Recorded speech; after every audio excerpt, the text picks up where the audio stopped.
Published 6:12 Eastern Daylight Saving Time, the 20th of April 2018. Updated 6:40 Eastern Daylight Saving Time, the 20th of April 2018. For those who have lived through and endured recent seasons, Arsene Wenger will be remembered as the manager who outstayed his welcome. Just because he is stepping down at the end of the season, news he confirmed on Friday at his own press conference. The temptation of many is to ignore the present, preferring to concentrate on the good of yesteryear, of which there is plenty to savor and celebrate. But this is a sad and overdue end, one which should have arrived at least 4 years ago in the wake of the FA Cup victory of 2014, and that was with foresight, not hindsight.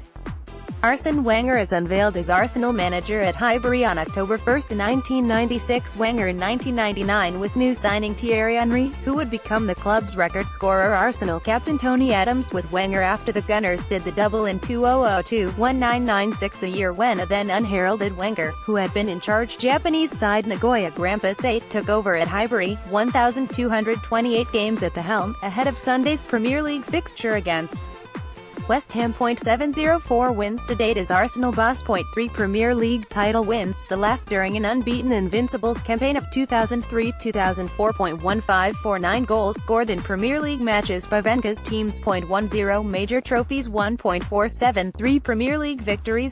7 FA Cup triumphs, 3 of those having come the last 4 seasons. 151 Premier League losses. 21 full seasons in charge. 49 games unbeaten in the league from May 2003 to October 2004.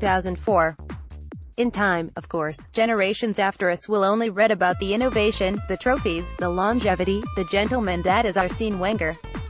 For now, though, we cannot escape the pain of the present.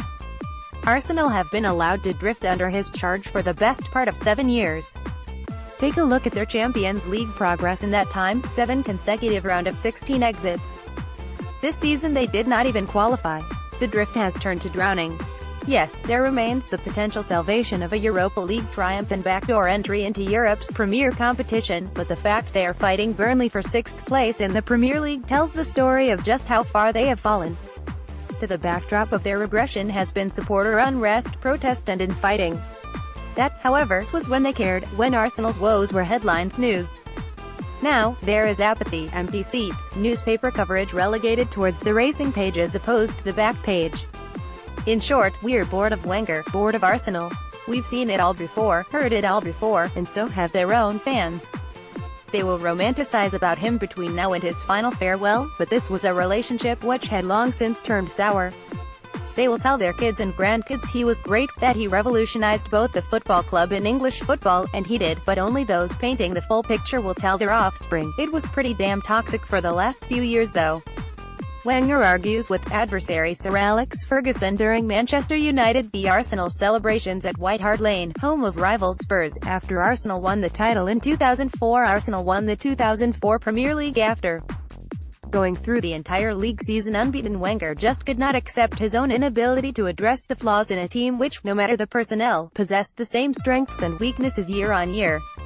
His last match before confirming his impending departure was at Newcastle last Sunday, a 2-1 defeat. Those 90 minutes were a microcosm of the Arsenal we have come to both love and loathe. Lots of possession, lots of pretty patterns and lots of chances, even. But were they clinical? No. Were they up for the fight against dogged opponents? No. Were they ever going to recover having lost their lead? Not a chance. Instead, they just carried on passing. All they were doing, in fact, was passing time. And so time has come to pass on Wenger. He deserves our respect and our thanks. He has achieved so much and did it all with class and dignity. But he will not enjoy the legacy of Sir Alex Ferguson, who left Manchester United at the right time. Wenger did not. He stayed too long. He did so for what he believed were the right reasons, of course, but it was the wrong decision, year on year, and that, at least for now, is how he will be remembered.